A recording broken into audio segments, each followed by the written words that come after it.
She stood in the kitchen listening as her mother-in-law signed the kids up for activities without asking, calling it care. When she said no for the first time, the house went quiet and her husband silently chose a side. In that moment she realized she was not losing an argument but control over her own life. But it took 2 years to reach that point, 2 years during which she slowly lost herself without understanding what was happening. The morning of the party, Rachel woke up to the sound of her mother-in-law already moving through the kitchen. It was barely past 6, but Barbara was the kind of person who believed idle hands were a sin, and today especially she had a point to prove. The twins' 5th birthday party was not just a celebration. It was a performance, and Barbara had taken full control of the stage.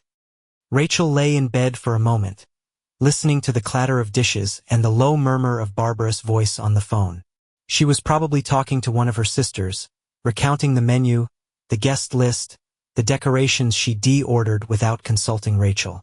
It had been like that for weeks. Every time Rachel suggested something, a theme or a cake flavor or even just a time to start, Barbara would nod politely and then do exactly what she'd already planned. "You've got enough on your plate," she'd say, which sounded generous until Rachel realized it meant she had no say in her own children's party. She got up and pulled on a robe, careful not to wake Daniel. He'd been working late shifts at the distribution center, and when he was home, he mostly just wanted quiet. Rachel could not blame him. The house was never quiet anymore, not with Barbara running things. Downstairs, the kitchen was already transformed. Streamers hung from the doorway, a tower of cupcakes sat on the counter, and Barbara stood at the stove, flipping pancakes with the precision of someone who done this 1,000 times. She looked up when Rachel came in.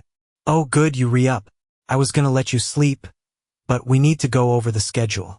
The bounce house arrives at 10, and I want everything else set up by then so we not scrambling." Rachel poured herself coffee. "I can help with setup." "That's sweet, but I've got it covered.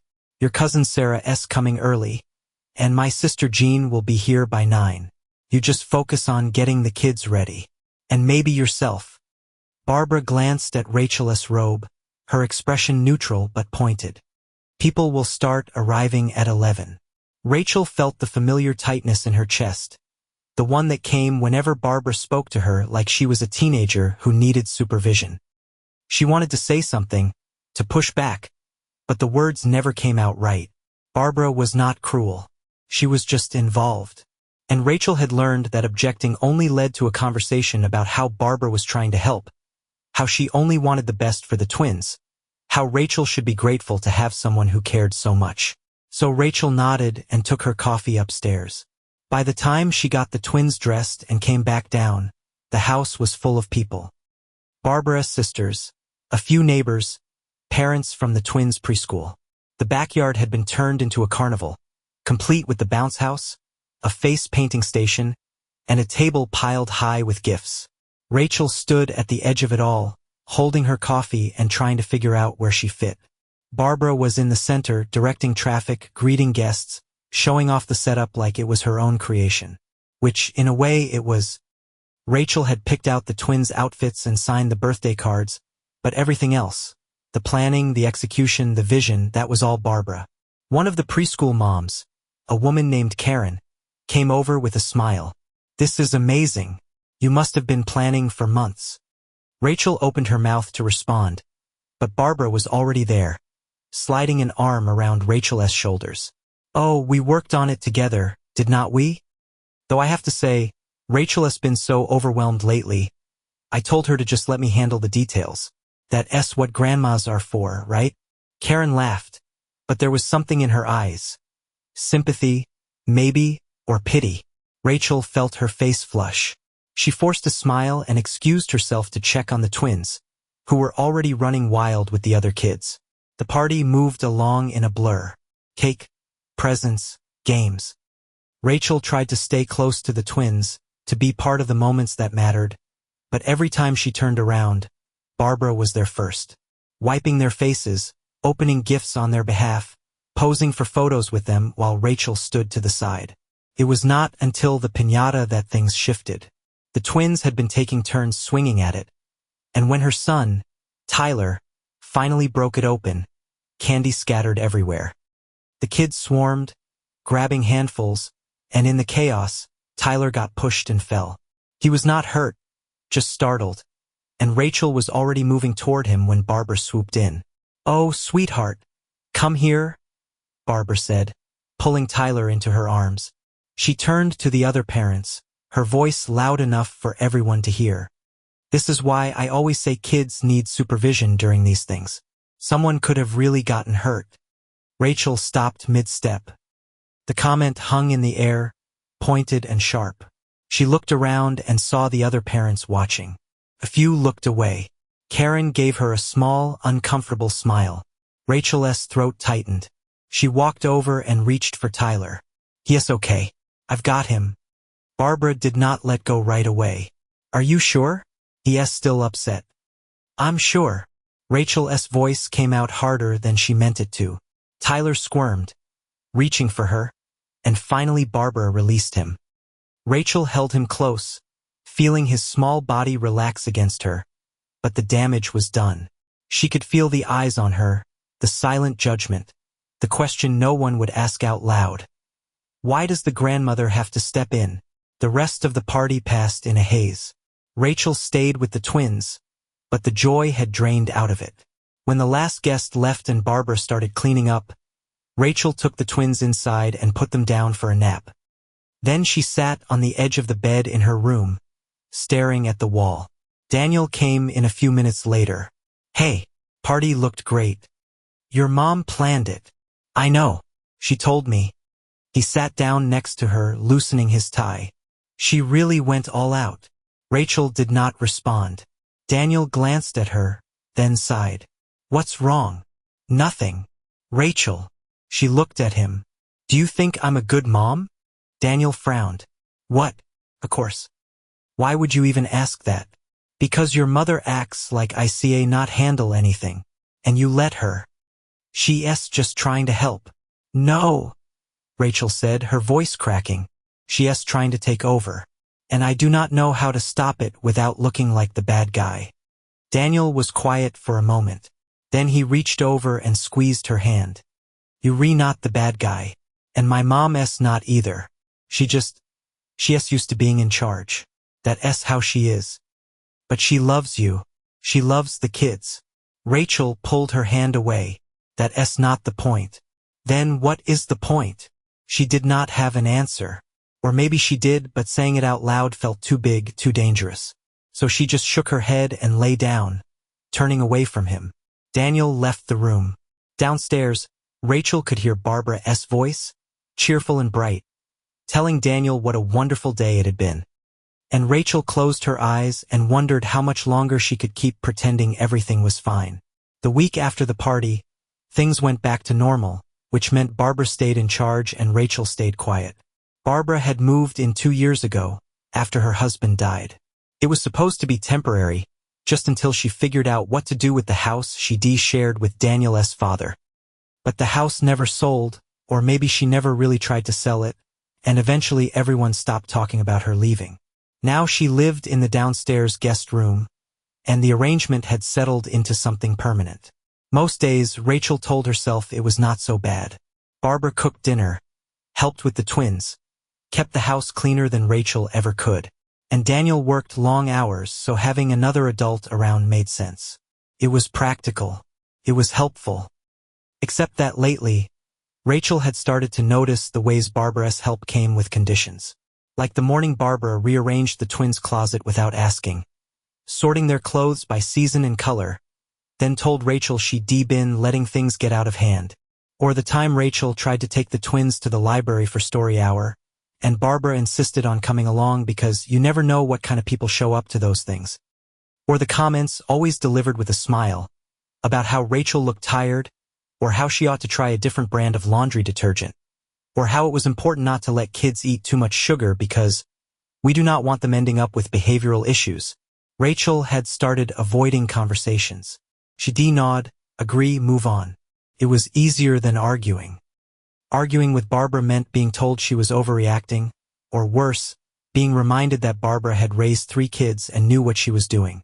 And Daniel would always side with his mother, Not because he disagreed with Rachel, but because disagreeing with Barbara felt like too much work. 2 weeks after the party, Rachel ran into Karen at the grocery store. They exchanged numbers at the party, but Rachel had not expected her to actually reach out. Karen was one of those effortlessly put-together moms who seemed to have everything figured out. Clean car, well-behaved kids, a husband who showed up to school events. Rachel felt like a mess by comparison. "Hey," Karen said, pushing her cart over. "I've been meaning to text you. How are the twins?" "Good," Rachel said, recovering from all that sugar. Karen laughed, but there was something tentative in it. "Listen, I do not want to overstep, but is everything okay?" At the party, I just got the sense that maybe things were a little tense. Rachel felt her stomach tighten. "It's fine. Just family stuff." Karen hesitated, then lowered her voice. "I do not know if this helps, but I noticed the way your mother-in-law kind of took over. And I just wanted to say, if you ever need someone to talk to, I'm around. No judgment." Rachel did not know what to say. Part of her wanted to unload everything right there in the cereal aisle, but the other part was terrified of what that would mean. Admitting there was a problem felt like betraying Daniel, or worse, proving Barbara right, that she could not handle things on her own. "Thanks," Rachel said finally. "I appreciate that." Karen gave her a warm smile and handed her a business card. "I'm serious. Coffee, a walk, whatever. Just let me know." Rachel took the card and slipped it into her pocket. She did not plan on using it, but the fact that someone had noticed, that someone saw what she was living with, made her feel just a little less invisible. That night, Barbara made pot roast. She always made pot roast on Wednesdays because Daniel loved it, and Barbara loved reminding everyone that she knew what Daniel loved. Dinner was the usual routine: Barbara serving the plates, Daniel talking about work, the twins picking at their food. Rachel sat at the end of the table and tried to look engaged. "Rachel, honey, you not eating much," Barbara said, glancing at her plate. "Are you feeling okay?" "I'm fine, just not that hungry." Barbara frowned. "You need to keep your strength up, especially with how much you running around after these two."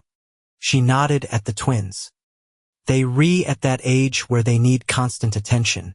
It's exhausting, I know." Rachel set down her fork. "I'm managing."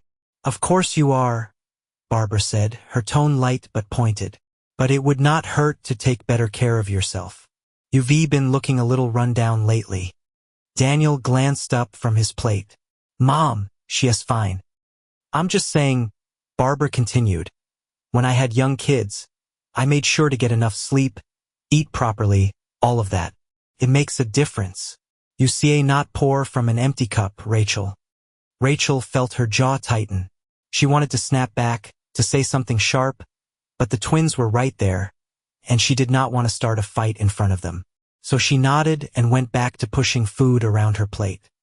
After dinner, Barbara took the twins upstairs for bath time. Rachel stayed in the kitchen, loading the dishwasher, and Daniel came up behind her. "You okay? Why does everyone keep asking me that?" "Because you do not seem okay." Rachel turned to face him. "Your mom just told me I look run down in front of everyone. How am I supposed to feel?" Daniel sighed. "She did not mean it like that. She's just worried about you." "No," Rachel said. "She's making a point. She does this all the time, Daniel. She criticizes me, but she does it in this nice way so I not say anything without looking ungrateful. You reading too much into it." "Am I?" Rachel's voice was rising now, and she forced herself to lower it. She rearranged the twins' closet last week without asking.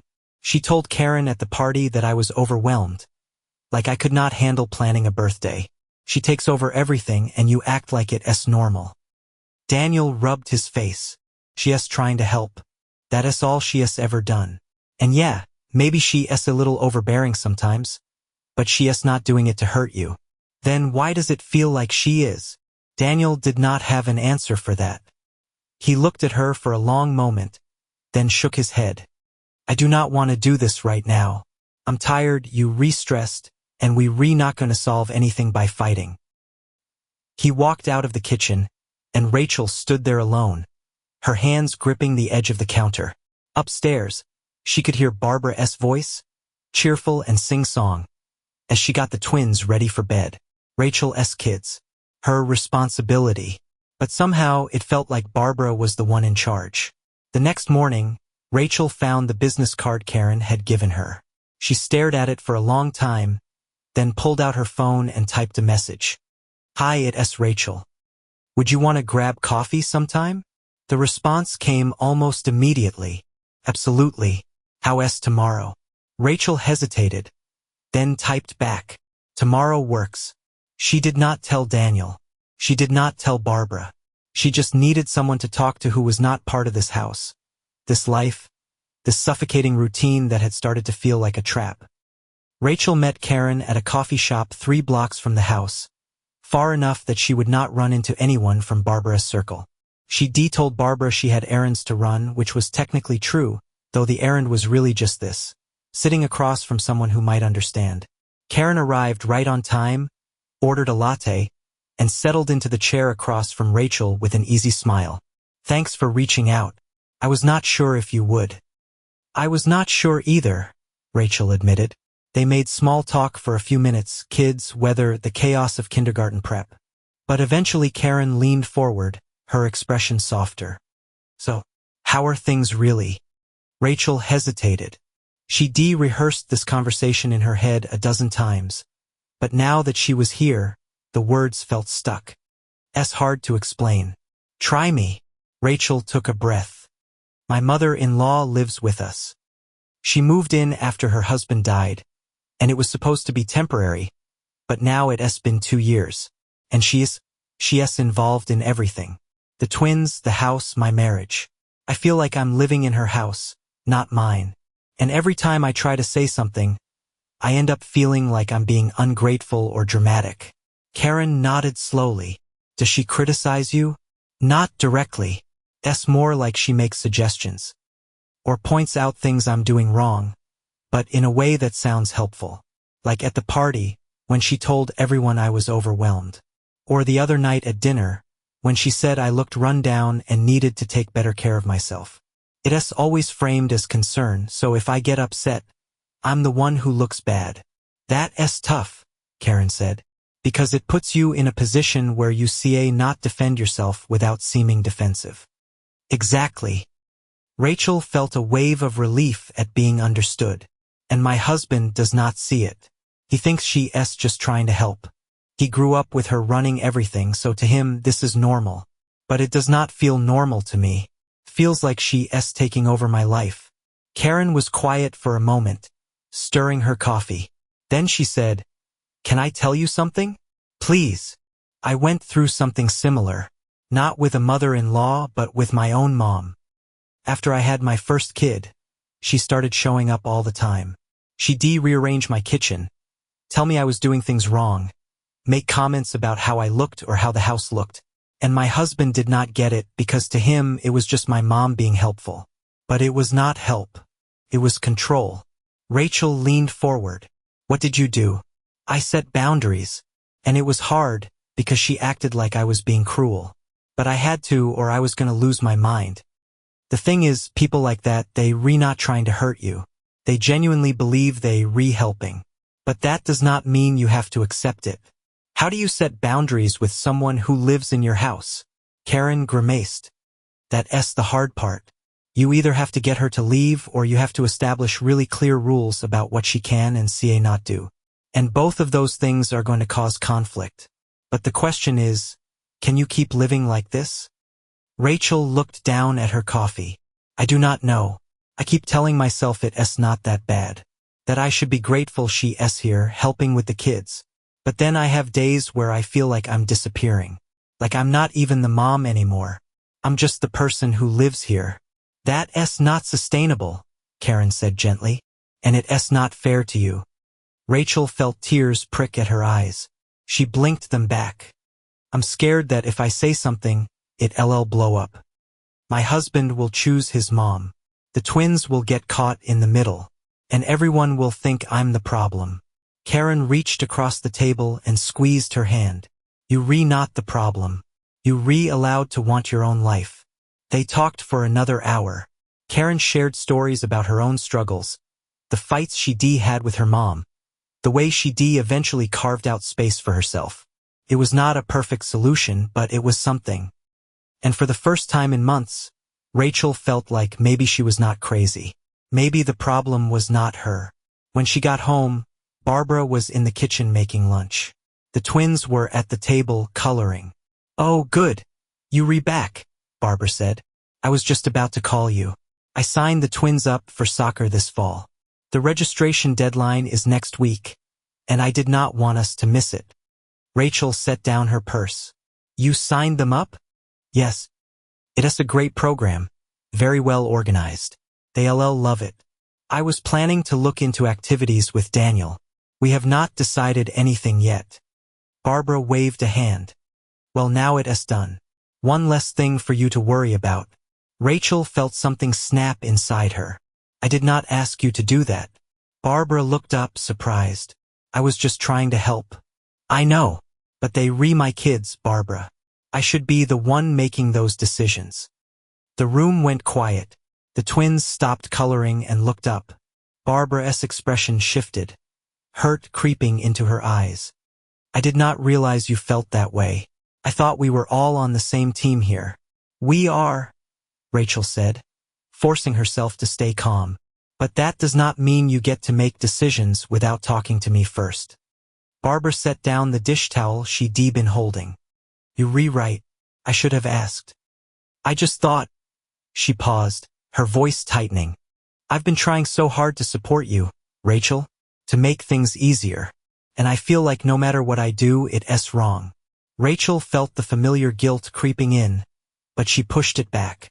"I appreciate everything you do, but I need you to respect that I'm their mother, not you." Barbara's face hardened. "I never said I was their mother. But I've been here every day, helping raise them, while you've been—" She stopped herself. "While I've been what?"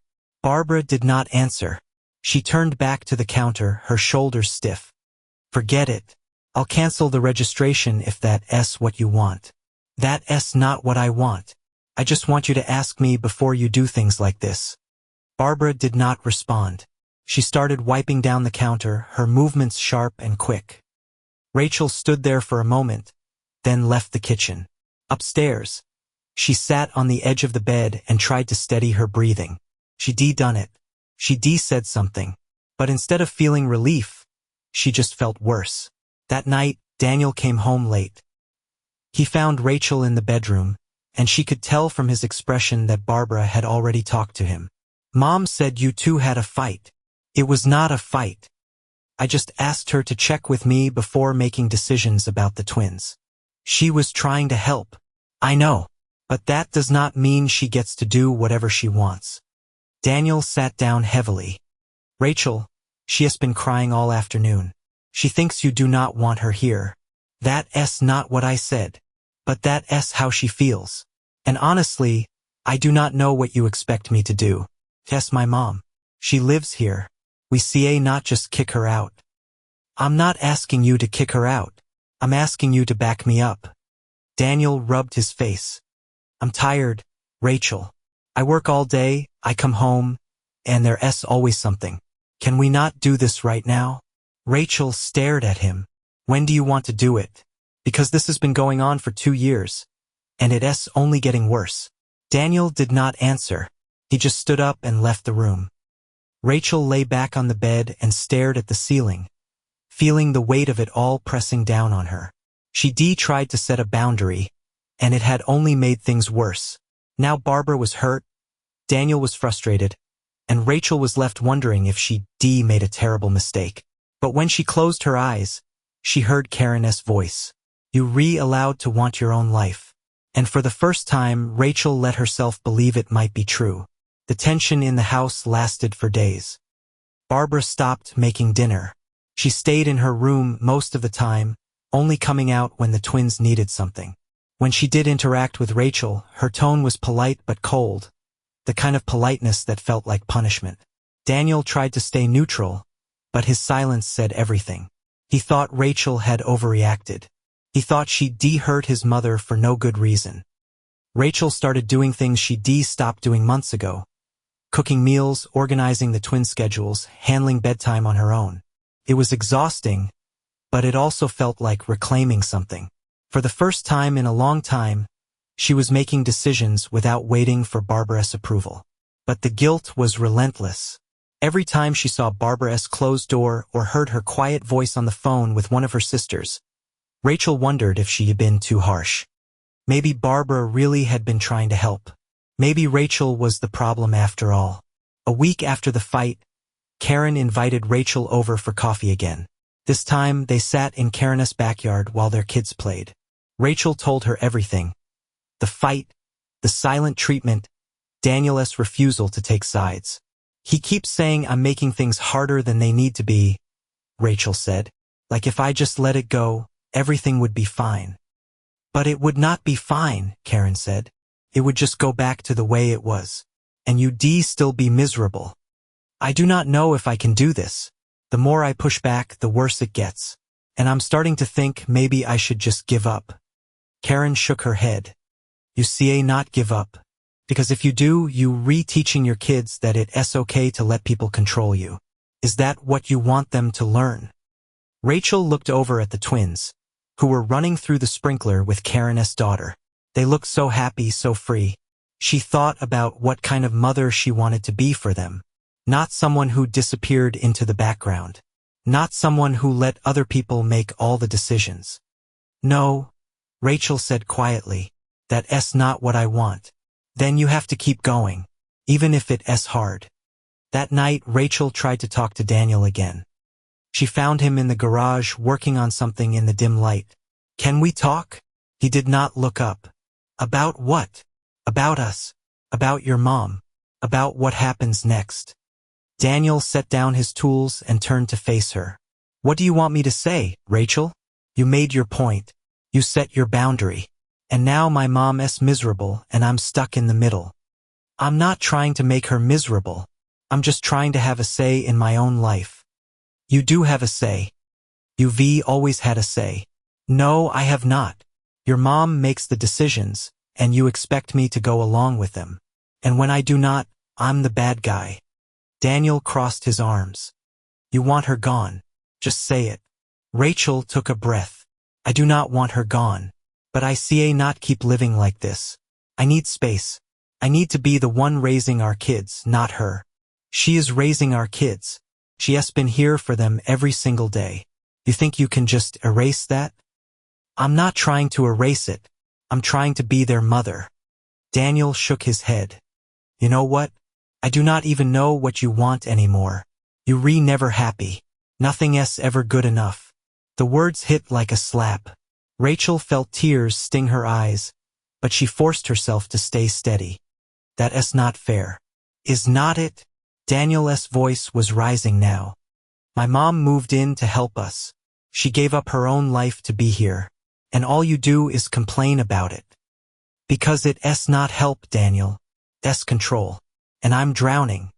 Daniel looked at her for a long moment, and Rachel saw something shift in his expression. Not understanding, but resignation. I see not do this right now, he said finally. He walked past her and went into the house. Rachel stood alone in the garage, the overhead light buzzing faintly. She felt hollow, like something inside her had finally broken. She tried to explain, tried to make him see, but it did not matter. He would always choose his mother, and she would always be the problem. The next morning, Barbara was in the kitchen when Rachel came down. She was making breakfast the way she used to, and for a moment it almost felt normal. But when Barbara turned to look at her, her expression was hard. I've been thinking, Barbara said. Maybe it's time I move out. Rachel's heart jumped. What? You've made it very clear that you do not want me here, so I'll start looking for a place. I do not want to be somewhere I'm not wanted. Barbara, I never said I did not want you here. You did not have to. Barbara's voice was tight, controlled. You've been pushing me out for weeks, and I'm tired of fighting for a place in my own son's life. That's not what I'm doing. I just need boundaries. That is all. Barbara set down the spatula. Boundaries. That's a nice word for shutting me out. She looked at Rachel, and for the first time, Rachel saw something raw in her eyes. Fear? Maybe, or hurt. I lost my husband 2 years ago. My son is all I have left. And you trying to take him away from me. I'm not, Rachel said, her voice breaking.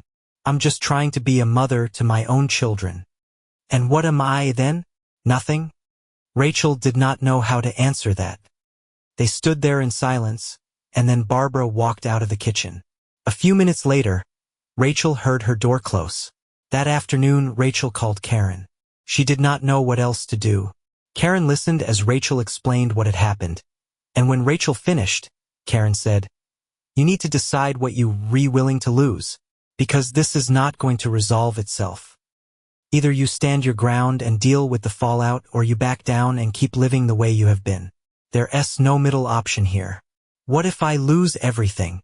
"Then you lose it," Karen said gently. "But at least you still have yourself." Rachel thought about that for a long time, and then she made a decision. 2 days later, she told Daniel she was taking the twins and moving in with her sister for a few weeks. Not forever. Just long enough to figure things out. Daniel was furious. Barbara cried and accused Rachel of tearing the family apart. But Rachel packed their bags anyway. The night before they left, Rachel tucked the twins into bed and sat with them for a while. They did not understand why they were leaving, and she could not explain it in a way that made sense. But she promised them they'd be okay, that she'd make sure of it. When she walked out of the house the next morning, Barbara and Daniel were both standing in the doorway. Neither of them said goodbye. Rachel loaded the twins into the car, and as she pulled out of the driveway, she felt the weight of it all: grief, guilt, fear. But underneath it, faint but real, was something else. Relief. She did not know what would happen next. Maybe Daniel would come around. Maybe he would not. Maybe she'd have to fight for custody, for stability, for a life that felt like hers. But at least now she was fighting, and her kids would see that. They'd see that it was possible to stand up, even when it was hard, even when it cost everything.